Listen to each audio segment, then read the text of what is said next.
Assalamualaikum warahmatullahi wabarakatuh. Masih dengan saya Sri Rusiati atau Rusi. Mudah-mudahan hari ini semuanya dalam kondisi sehat walafiat. Kali ini saya ingin melanjutkan kembali penyampaian materi tentang akuntansi perusahaan dagang yang sudah sampai pada penyusunan neraca lajur. Di pertemuan sebelumnya saya juga sudah pernah menyampaikan neraca lajur tentang perusahaan jasa. Pada prinsipnya di sini perkiraan-perkiraan yang memerlukan penyesuaian pada perusahaan dagang sama juga dengan yang ada di perusahaan jasa. Hanya saja di perusahaan dagang ada tambahan perkiraan, yaitu persediaan barang dagang seperti yang sudah saya sampaikan di pertemuan sebelumnya. Nah, untuk mengingat kembali, saya ingin menyampaikan kembali apa sih itu neraca lajur atau worksheet. Neraca lajur atau worksheet adalah suatu kertas atau daftar yang digunakan untuk mencatat, menyesuaikan, dan menggolongkan semua rekening yang ada di neraca saldo.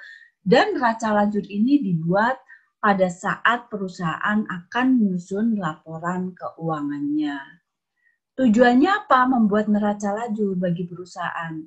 Yang pertama adalah mempermudah penyusunan laporan keuangannya. Yang kedua, membantu menghindari kesalahan-kesalahan yang mungkin terjadi pada saat pembuatan ayat-ayat penyusunannya, karena di situ sudah ada kolom-kolom yang tersedia.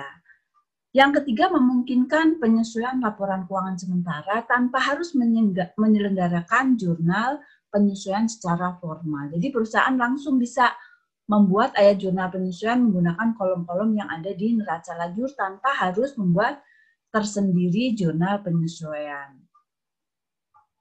Nah, di sini saya refresh kembali bentuk dari neraca lajur atau worksheet itu. Dapat kita lihat di sini ada beberapa kolom yang ada di neraca lajur. Yang paling kiri adalah nama rekening dan nomor rekening. Setelah itu ada kolom yang namanya trial balance atau neraca saldo. Kolom yang berikutnya adalah ayat jurnal penyesuaian atau adjusting journal entry. Dan kolom yang berikutnya adjusted trial balance atau neraca saldo disesuaikan. Setelah itu ada kolom profit or loss atau disebut juga dengan income summary, yaitu kolom rugi laba, dan yang terakhir adalah kolom balance sheet atau neraca. Dapat kita lihat di sini masing-masing kolom terdiri dari debit dan kredit, sehingga jumlah kolom seluruhnya ada 10 kolom. Maka ada yang menyebut juga neraca lajur itu terdiri dari 10 kolom. Ada juga yang menyebutnya terdiri dari 12 kolom termasuk nama rekening dan nomor rekening. Sini. Yaitu adalah bentuk dari neraca lajur. Mengapa ini saya sampaikan kembali? Supaya merefresh kembali, mengingat kembali agar mudah dipahami. Saya lanjutkan langsung ke pemberian contoh dari data neraca saldo perusahaan dagang Dwi Harvit per 31 Desember 2010. Nanti saya akan bahas secara detail bagaimana langkah-langkah membuat penyusunan neraca lajurnya. Di sini ada data neraca saldo, ada kas, ada piutang dagang, ada piutang lain, ada persediaan barang dagangan, sehingga total neraca saldonya 897, 850, debit kredit sama. Di samping data neraca saldo ini ada data penyesuaian yang harus dibuat. Yang pertama adalah persediaan barang dagang pada akhir periode sebesar 20.500, di sini dalam ribuan. Advertensi dibayar di muka 1.500, gaji yang masih harus dibayar 11.500, sewa yang masih harus dibayar 3.600, dan penyusutan kendaraan untuk 1 tahun 4.100, serta penyusutan peralatan untuk 1 tahun 2.000. Di sini ada 6 data penyesuaian yang harus dibuat ayat jurnal penyesuaiannya. Nah, sebetulnya dari data penyesuaian ini perusahaan bisa langsung dimasukkan ayat jurnal penyesuaiannya ke dalam kolom neraca lajur. Tapi untuk lebih dapat memahami, saya ingin menyampaikan juga secara tersendiri ayat jurnal penyesuaiannya. Di sini ada 6 ayat jurnal penyesuaian. Yang pertama yang dilakukan adalah membuat jurnal persediaan barang dagang, baik itu persediaan awal maupun persediaan akhir. Jurnal penyesuaian ini dilakukan pada akhir periode, yaitu Desember 31. Kita lihat yang pertama, jurnal persediaan barang dagang awal. Kita menggunakan ikhtisar rugi laba metodenya. Jurnalnya, debitnya ikhtisar rugi laba, kreditnya persediaan barang dagang sebesar persediaan awalnya 27.500, nomor rekeningnya ditulis.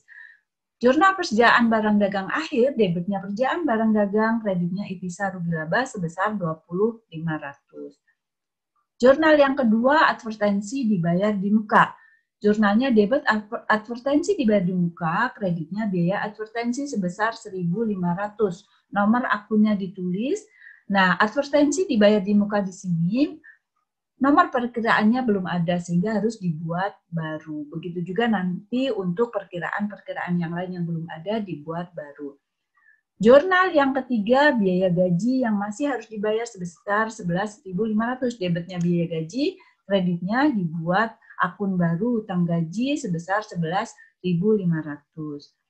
Yang keempat, sewa yang masih harus dibayar 3.600, jurnalnya biaya sewa debit, kreditnya utang sewa 3.600. Dan 5 ke 6, jurnal untuk depresiasi.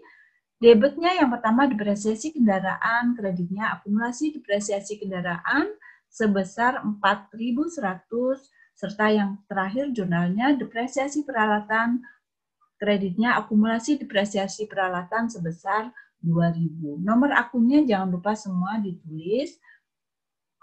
Setelah itu apa? Ayat jurnal penyesuaian ini dijumlahkan sehingga total debit kreditnya menghasilkan jumlah yang sama, yaitu 70.700. Nah, dari data ini kita akan lihat bagaimana menyusun laporan neraca lajur atau menyusun neraca lajur secara detail, tahap demi tahap. Mari kita lihat. Ini adalah bentuk neraca lajur dari D. Hartwig per 31 Desember 2010. Di sini sengaja saya tulis nomor-nomor di sini. Ini adalah merupakan langkah-langkah membuat neraca lajur.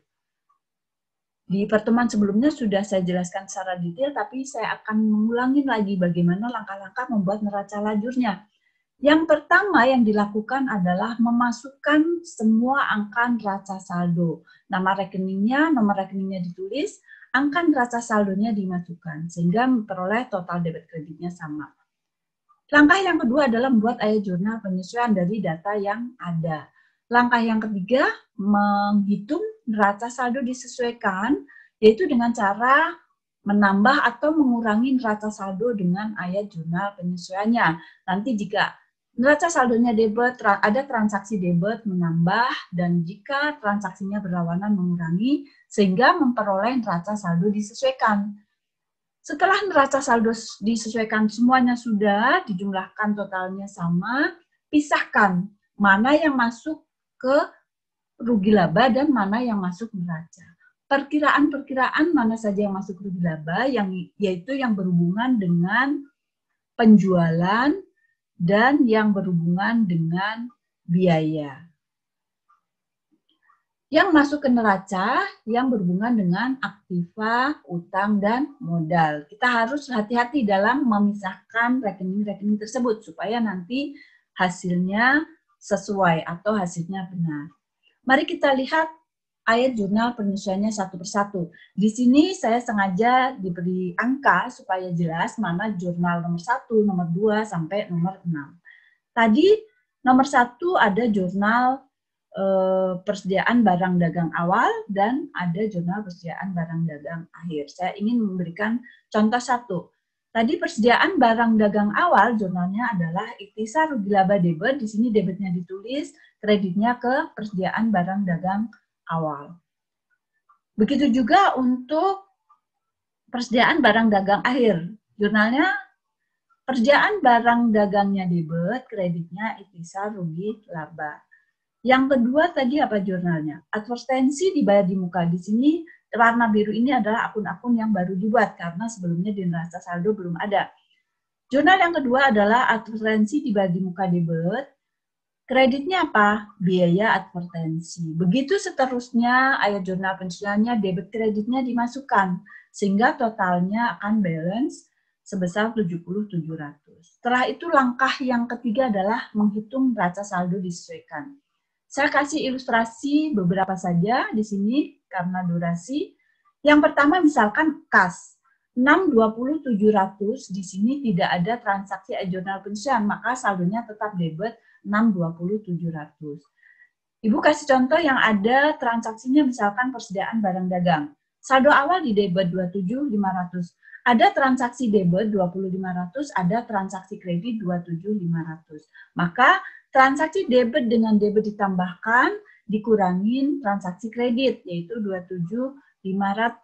Sehingga saldo disesuaikannya tetap di debit 20.500. Begitu cara menghitung neraca saldo disesuaikan. Jadi transaksi yang sama itu ditambahkan, transaksi yang berbeda posisinya dikurangkan. Sehingga menghasilkan total neraca saldo disesuaikan 919.050, debit kreditnya sama. Setelah itu pisahkan. Yang merupakan aktiva utang dan modal masukkan ke dalam neraca, yang merupakan penjualan dan biaya-biaya yang berhubungan dengan penjualan biaya-biaya masukkan ke kolom rugi laba. Dan dijumlahkan. Di sini akan terlihat bahwa debit kreditnya akan terjadi selisih. Selisih itulah yang merupakan rugi atau laba perusahaan. Kalau di rugi laba di sini debitnya lebih kecil, artinya biayanya lebih kecil sehingga menghasilkan laba 383.920. Kebalikannya untuk neraca, kalau debitnya lebih besar menghasilkan laba 383.920. Nah, angka ini neraca dan rugi laba itu harus sama. Kalau tidak sama pasti ada terjadi kesalahan pencatatan, entah itu angkanya dan sebagainya. Nah, setelah itu dijumlahkan kembali. Langkah yang berikutnya terakhir adalah dijumlahkan kembali sehingga total debit dan kredit di kolom rugi laba dan neraca jumlahnya sama. Itulah kurang lebih cara penyusunan neraca lajur secara detail. Mudah-mudahan dapat dipahami dan dapat dimengerti di sini dari kolom-kolomnya, dari tahapannya, cara memperoleh rugi labanya. Mudah-mudahan materi hari ini yang saya sampaikan bisa dipahami dan dimengerti. Terima kasih. Wassalamualaikum warahmatullahi wabarakatuh.